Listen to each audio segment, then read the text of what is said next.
tomorrow, as Eastern's Office of Student Activities gears up for a number of events.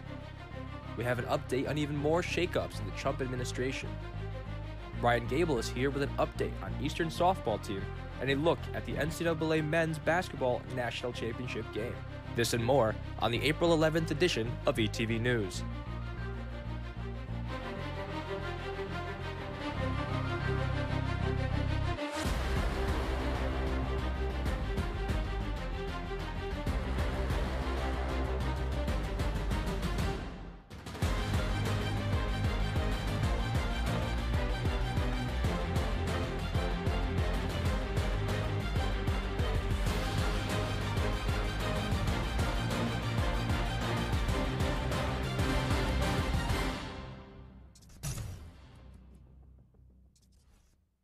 And good evening, everyone, on this Thursday night. It's April 11th. I'm Connor O'Malley.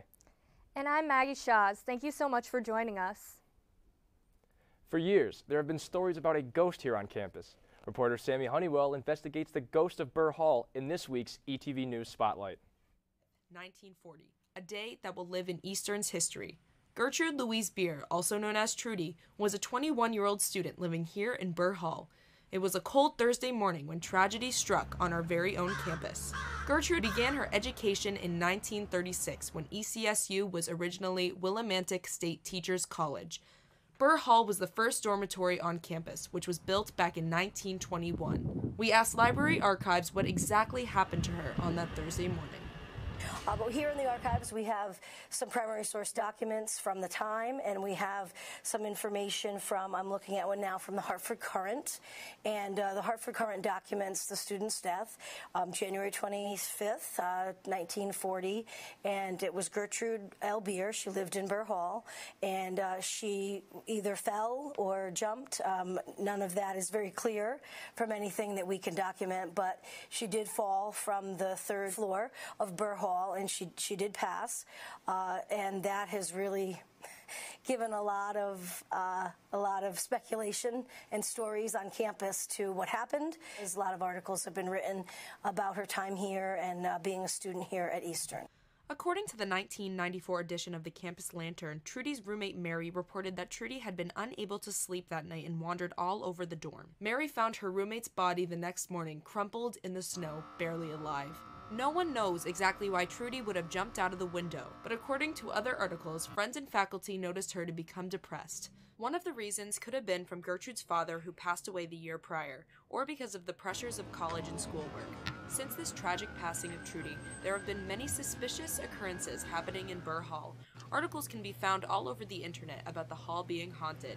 Jennifer O'Neill, a former hall director of Burr, shared a few of her experiences with us over FaceTime. There were definitely a couple of creepy things that happened, whether or not it was because of the building settling or other noises, or if it was her. But occasionally I had like a spice rack in my kitchen that was on top of my refrigerator, and sometimes the spice rack would just start spinning by itself, and there was nobody else around. I was nowhere near the spice rack. On another occasion, I was laying in bed in my apartment, which is on the second floor of Burr, and I had like some glasses in my kitchen sink, and I was laying in bed in another room, and all of the glasses fell over and shattered inside the sink. And I was the only person home, and I didn't have any animals or anything like that. Jennifer's experiences with Trudy were very familiar to other students. Many residents have said to have seen items move in their room, furniture being rearranged, or even knocks on the doors, while some have had a more extreme experience with her. So I just turned to left to stretch, and I just see this orange ball of particles. As I look at it, I just started getting dizzy, really bad dizzy, and my vision starts blurring. It just disappears within 1 instant, and then as soon as it disappears, I'm just feel entirely better, nothing ever happened. The traumatic ending of Trudy's life will continue to remain a mystery, but students can all agree that there is something roaming in Burr Hall. For ETV News, I'm Sammy Honeywell, sending it back to the studio. Thanks, Sammy. This Friday, April 12th, Eastern will be hosting the 2019 CREATE Conference. The conference will be featuring students' presentations on various art, history, mathematics, and scientific research topics. This all-day event kicks off at 8:30 with events taking place throughout campus and concludes with a reception, and wood support services at 4 p.m. For more info on the Create Conference, download the Create mobile app available on iTunes and Google Play. On Saturday, Eastern hosted its second annual Warrior-thon in the Geisler Gymnasium from 12 to 9 p.m. At this year's event, 115 Eastern students participated and raised over $9,000 for local Connecticut hospitals to provide life-saving care to sick and injured children in need. 5 instrumentalists from Eastern recently performed among the best undergraduate musicians in the Northeast. The honors band consisted of approximately 75 young musicians who auditioned from colleges and universities across the region. The students rehearsed for 12 hours over 2 days in preparation for the March 30th evening concert. This was the third year that Eastern students have participated in the New England Intercollegiate Band. The Art Gallery at ECSU hosted a reception and artist talk from its current exhibition, Between Spaces, a narrative of printmaking. On March 28th, Between Spaces focuses on the representation or exploration of space through printmaking. The show includes contemporary prints as well as 3D works constructed of prints, books, installations, and other forms of printmaking that take the print off the wall and bring it into the space of the gallery. Connecticut's Supreme Court Chief Justice Richard Robinson and Justice Maria Araujo Khan were on hand April 2nd as keynote speakers as Eastern's social work program celebrated its 20th anniversary. President Elsa Nunes added, "In the 20 years since our program was founded, more than 600 students have graduated from Eastern and gone on to support families and communities in social workers in state agencies, healthcare organizations, school systems, child welfare and family service agencies, mental health programs, hospitals, community agencies, and domestic violence programs." Friday After Dark recently put on an event in the gymnasium, and reporter Griffin Hammock was there to see students try to get their way out of escape rooms. Friday, April 5th, Friday After Dark put on an event that tested Eastern students in a battle of wit. From 7 to 10 p.m., Eastern students had an opportunity to go inside an escape room in Geisler Gymnasium.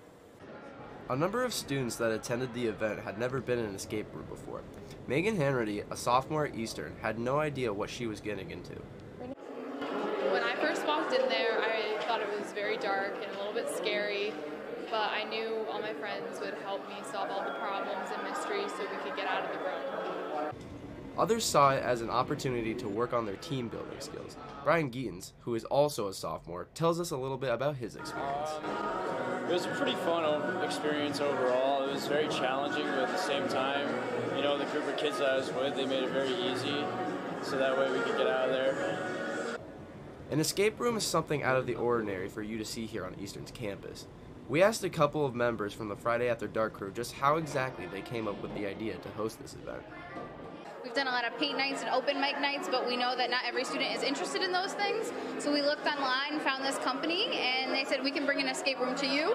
So we figured rather than try to get a bus and get everybody off campus, this would be something new and different. Friday After Dark has given Eastern students fun alternatives to just sitting inside on a Friday night. Diving into a different set of Friday plans, students combine the creativity, logic, and teamwork to find their way out. A few students may have found their way out of the room, but what they didn't escape was the memories they made that night. Reporting for ETV News, I'm Griffin Hammock. When we come back, Jack Petrucci will be here with another installment of ETV One-on-One as he sits down with Elizabeth D'Alessandro from Eastern's Office of Student Activities. Stay with us. I don't remember how it started. Go to that. Our back and forth. It always came back. Dad! You probably don't remember what you told me. That was perfect. But I heard every word.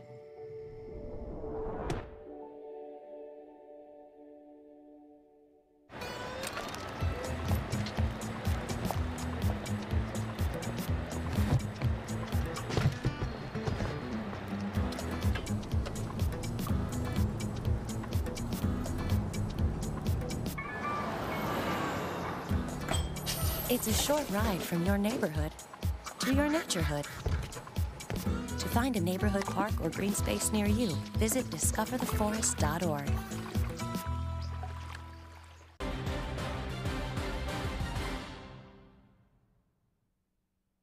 Welcome back, ladies and gentlemen, to yet another edition of ETV News' One-on-One. I'm Jack Petrucci, joined alongside social media intern for the student activities here at Eastern Connecticut, Elizabeth D'Alessandro. Elizabeth, thank you for the time. Thank you. So kind of just take me through what you guys do here on campus as a club. So Student Activities is an office where we have a bunch of interns and staff who keep up with the activities calendar. So we input activities and club meetings. So how you find out about the club meetings, that's what we do. We input it. I, along with Nikki Rizzitano, we post on social media so that you guys have direct access to club meetings and different events on campus. We're promoting a bunch of them this week. We just posted today, so go check that out. So yeah, that's pretty much what we do. We post the flyers that are around campus to keep you guys updated. We do that on a weekly basis. We try to make sure the students are as informed as possible so they can get involved and make the most of their time at Eastern. So I know that the campus has a lot of activities that are coming up in the next couple of weeks. So what are the ones specifically that you're going to be in charge of monitoring and promoting? So right now we're collabing with CAB to promote their Spring Fest. We're holding a contest where 2 lucky winners who tag 3 friends on our announcement, follow us on Instagram, and DM us pictures of them hosting 3 events this week on campus will win 2 tickets each to the Spring Fest concert featuring Rich the Kid and Jackies. This will be a fun night. Free concert tickets is never a bad thing. No. Not at all. So what's your favorite part about your internship thus far? You're about halfway through at this point, but what's been your favorite part about this internship? I think between either meeting different people on campus and networking, and also just being able to get experience doing what I want to do in the future while I'm in college, and knowing that I have mentors to help me. So I think that, and then meeting different people on campus, it's nice. So since you are a senior, so to kind of take us through what you want to aspire for your career and how this internship has helped you reach that goal. I want to go into advertising, so definitely being able to promote events on campus and get firsthand experience with that is definitely helpful. I got to meet different people on campus that are going to help me when it comes to grad school, so I learned about that process too in this position. So I've learned a lot of different things that are going to help me in different aspects in the future. Once again, Elizabeth D'Alessandro joining us today. Thank you again so much for the time. Thank you. We're going to take a quick commercial break and be right back after these short messages. Because of you, I felt hopeless. I know it was a joke, but it still hurt me. Because of you, I felt wanted and not alone in this world. Because you said hi to me on the first day of school, I felt included, and I knew that I was going to be okay.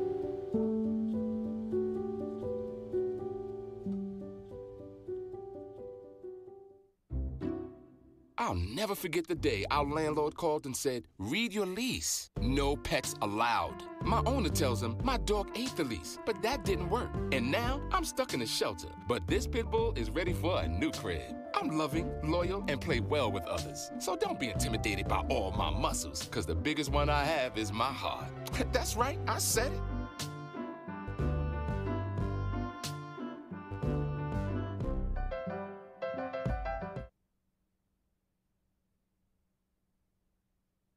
Trump administration, as it was announced that Department of Homeland Security head Kristen Nielsen had resigned.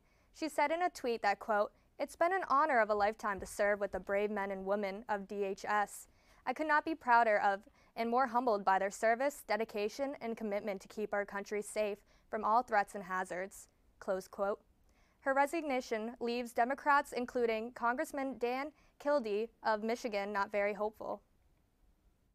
It's just another example, kind of a look into the Trump administration and the chaos that it has brought to our country. The president's being described again as unhinged. The most controversial time of Nielsen's tenure at the department was when the Trump administration was enforcing a policy of separating children from their mothers at the U.S.-Mexico border. That threw Nielsen into the spotlight, as her department was the one tasked with enforcing that policy. But this was not the only shakeup in the administration. This week, as on Monday, the White House confirmed that Randolph Ailes, head of the Secret Service, has resigned. Ailes was appointed by Trump to the position in April of 2017. Kevin McKeelan will serve as acting secretary of DHS, and James Murray will replace Ailes as the head of Secret Service. With Nielsen leaving the Department of Homeland Security, some in Washington are questioning the approach that President Trump and his administration are taking on immigration. Reports indicate that the administration is looking to take a harder approach on illegal immigration through the U.S.-Mexico border. This has now called into question whether the administration will re-implement the policy of child-family separation at the border, a policy that President Trump says was created before his time in place. They separated the children, by the way. Would you consider doing it again? So you understand, President Obama separated the children. Those cages that were shown, I think they were very inappropriate. They were built by President Obama's administration, not by Trump. President Obama had child separation. Take a look. The press knows it. You know it. We all know it. I'm the one that stopped it. President Obama had child separation. The idea of re-implementing the policy has garnered a negative response from both sides of the aisle, including former Trump White House Communications Director Anthony Scaramucci. I understand that he wants to slow down the migration, he wants to slow down the asylum seekers and things like that, but if he's pushing an agenda to separate women from their children at the border, that's going to be a disastrous agenda. So I hope he's rethinking that, or I hope there's people around him that are just, waving at him a little bit and saying, hey, wait a minute, that's not going to be politically palatable in the United States. It's just, frankly, un-American. The president believes that he has to get stronger because of the horrible conditions at the border. These are incredible stories. I had no idea. Nobody has any idea how bad this is. And this has been going on for many years. Many, many years. But now they're coming up because the economy is so strong. But regardless, this has been going on. And many people are dying. And the danger of living here, unless you know exactly what you're doing, is tremendous, where your wife carries a gun and she's trained in using it.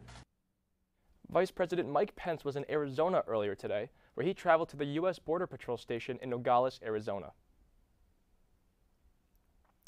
30 days has passed since the college admission scandal broke, and actress Lori Loughlin and 15 other parents were hit with a second indictment Tuesday in the growing scandal. They're charged with conspiring to launder bribes and other payments through a charity. Prosecutors say they're also charged with transferring money into the U.S. to promote the fraud. Loughlin and her husband, fashion designer Momissimo Gonli, are accused of paying $500,000 to the fake charity to get their daughters into USC, falsely listed as crew recruiters. The couples appeared in court last week but did not indicate how they plan to plea. The added charges come days after 13 other parents, including actress Felicity Huffman and a coach, agreed to plead guilty in the college scam. According to complaint, Huffman pleaded guilty to paying $15,000 to the fake charity to facilitate cheating for her daughters on the SATs. Scientists released the first ever picture of a black hole Wednesday. National Science Foundation researchers actually took the photo 2 years ago. Black holes are huge amounts of matter compressed into a small area that create a massive gravitational field so strong it draws in everything around it, even light. This one is at the center of a galaxy called M87, about 54 million light years away. It was discovered in 1781 by Charles Messier. To get the image, scientists combined the power of 8 radio telescopes that are part of the Event Horizon Telescope collaboration. That involved creating a virtual telescope, which in physical form would be around the size of Earth. The project's director says the process allowed us to see what we thought was unseeable. And in national sports news, let's send it over to ETV Sports' Ryan Gable, who has an update in the NCAA men's basketball championship. Ryan? Thanks, Maggie. Welcome to this week's Sports Update. I'm Ryan Gable. On Monday night in Minneapolis, the Division I men's basketball national championship game was played between the Texas Tech Red Raiders and the Virginia Cavaliers, perhaps the two best defensive teams in the country. It was a tough battle in the first half as their top-tier defenses showed why they're both top 5 in fewest points allowed. It was Virginia who was leading 32-29 at the end of the first half, thanks to Kyle Guy, who had 10 points on 4-7 shooting. In the second half, the Red Raiders would not give up after they were down by 10 with 10 minutes left. In only 7 minutes, Texas Tech was able to tie it up at 59-all after an and one from Lorenzo Odiase. Now let's fast forward to 20 seconds left in regulation, where the Cavaliers were down 3. Ty Jerome is going, goes for the layup, nope, takes it out DeAndre. Bang, that's good from free. Tie game with 68 with 10.9. Now in overtime, Hunter again, bang, an overtime to lead, and that's it. Virginia wins the national championship final in overtime, 85-77. What a performance for the Virginia Cavaliers after having, and the fans are celebrating in Charlottesville, Virginia. They're loving it, but the heartbreak from Texas Tech certainly shows after they had a fantastic season, after all as a 3 seed. But it doesn't matter. Virginia wins it, claims the national title. What a performance. Celebration all, you just love to see it. Tony Bennett, Kyle Guy, and the rest of the crew are having a great time. You see Tony Bennett seals the deal of approval. That's it, national champions Virginia. Congratulations on a great performance and a thrilling game. Absolutely great on Monday night in Minneapolis. What a game indeed. One for sure for the ages. After the game, here's Virginia coach Tony Bennett on his team's mindset going into the national championship game. One thing I said to him before in the locker room, I said, you guys face pressure that no team in the history of the game has faced, well, really all year, but being down 14 against Gardner-Webb.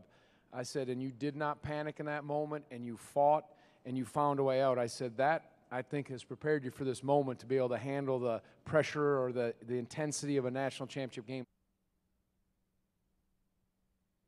Last year, Virginia suffered perhaps the worst loss in NCAA tournament history when they were the #1 overall seed and lost to a 16 seed in the first round. Now here's Virginia guard Kyle Guy as he talks about how that loss impacted the team this year. I think everyone on the team, as soon as the buzzer sounded and, you know, we were done with the press conference and stuff, that we knew we all had the same goal in mind for next year, and that was to win a national championship. You know, we've all had our own battles, and I said earlier that it's a really special group because we all had the same why, amongst other whys, but to share the same one and, you know, to battle through everything we battled through and come out on top is a, you know, fantastic feeling. It was certainly a heartbreaking loss for Texas Tech as they appeared in their first ever title game. And emotional head coach Chris Beard had this to say about the loss and what he told his team. Just told him I loved him. And, you know, our relationship's just getting started. I'll be at those guys' weddings one day, and hopefully when their kids get born, and do everything I can to talk them out of getting into coaching so they don't ever feel like this. But, you know, I just love those guys. Final score of the national championship, Virginia 85, Texas Tech 77. This was the Cavaliers' first men's basketball title in program history. Kyle Guy won Most Outstanding Player after averaging close to 20 points per game in the Final Four. Once again, congratulations to the University of Virginia on winning the tournament. In Eastern news, the softball team had a doubleheader this past Saturday in a crucial Little East Conference matchup against UMass Boston. After last week against Rhode Island College, she recorded her 100th career hit as a junior, the junior standout from Wallingford, Connecticut. It started at first. Morgan Santa pitches, gets past the catcher. That's going to score an easy run for UMass Boston. 1-0 early in the top of the first. You see later in the first inning, Boston's up again. Another mistake by Morgan Sanson. That's going to score another run. Another 2-0 early lead for UMass Boston. Now get the top second. A single down the middle. Sabrina Lemire is going to get it. She's going to send it home. That is not going to be in time, and UMass Boston takes a 3-1 lead. And then we get to head to the bottom of the 5th inning, where Sarah Pinelli crushes a deep to left center field. That's going to be a double for Sarah Pinelli. Jackie Arndt's going to score, and here comes Jackie Lewis. She's going, and nope, wave off, and she's going to score the run. That's a tie game for Eastern. See Sarah Pinelli with a little bow and arrow after the big double. But for UMass Boston, again, up the plate. Goes over Sarah Pistinelli's head. Sabrina Lemire's going to have to get it. She's going to throw home. It's not going to be a time. UMass Boston able to tie the game. Throws to Kristen Wolski. Safe. And advancing the third to Boston. A tie 4 for the 6th. Sabrina Lemire's up. She hits it. Gets past the first baseman and the second. And that's an easy single for the center field. Sabrina Lemire. Next up, we have Kristen Wolski She's going to be at the plate. But hold on a second. Sabrina Lemire, she's going to steal second. Safe. Now Warriors have a runner in scoring position in the bottom of the 6th. Krista Wolski goes, hits a routine ground at shortstop. Beacon's going to get the easy out, but she did her job. Sabrina Lemire is going to advance to third base with only 1 out. Now the freshman, Grace Leone, gets the bunt. She goes to first. Boston tags Grace Leone out, but Sabrina Lemire scores. That's a 5-4 lead. Grace Leone certainly did her job very well. Now the last out, strikeout. That's it. Eastern Connecticut goes on to win the first game, 5-4, in an epic performance of the first game of a doubleheader. What a game indeed. Eastern moves on to 5-2 in the LEC, 16-5 overall. Jackie On Arndt to gets credit for the game win. number 2. This time Now it's heading the to game Warriors 2. getting things started off first. See as Sabrina Sabrina Lemire, she heads off with an in the line. RBI single to left center field. That's going to score a run. 1-0 lead early for Eastern Connecticut State. And later, Alexis Terrell's up. She takes the walk, and she did it fine. That's going to score a run. Another 2-0 lead for Eastern in the second game at the bottom of the second inning. And Haley Gardell on the mound, pitching for the Warriors, but going to go past Masovsky, and Tyrell's going to go.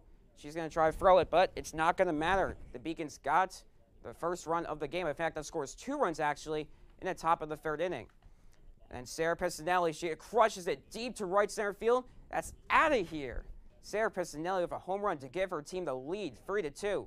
What a day for Sarah Pistinelli indeed.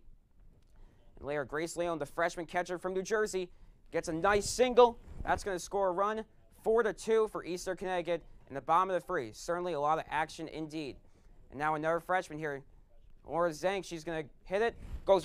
Bounces off right off the first base. That's going to go. She's got a single, RBI single too. That's going to score another run, 5-2 Eastern Connecticut. And they're going to hold on to win this game, 6-3. They move on to 17-5 overall, 6-2 at LSC. Haley Cardell is going to get the win after she pitched 5 innings and only got 2 runs. The Warriors are looking forward. They got a Thursday night matchup against Western Connecticut. They're hoping to sweep that as well. With a great performance indeed. The team's next game is today, where they're playing in-state rival Western Connecticut. The team won the first game 5-0 and are currently in the middle of the second game right now. And that will do it for this week's Sports Update. For more info on Eastern Athletics, visit our website at GoWarriorAthletics.com. Make sure to follow us on Instagram at ECSU Athletics. I'm Ryan Gable. Now let's send it back to Maggie and Connor. Thanks, Ryan. That's it for this week's show. Thank you so much for joining us. To keep up with all things ETV News, be sure to follow us on Instagram at ETVNews_ and subscribe to our YouTube channel, Eastern CT Television. Also, make sure to like us on Facebook at ETV News ECSU. And if you have any ideas for things you would like to see on the show, email us at etv@my.easternct.edu. I'm Connor O'Malley. I'm Maggie Shaws, and we'll see you next week, Eastern.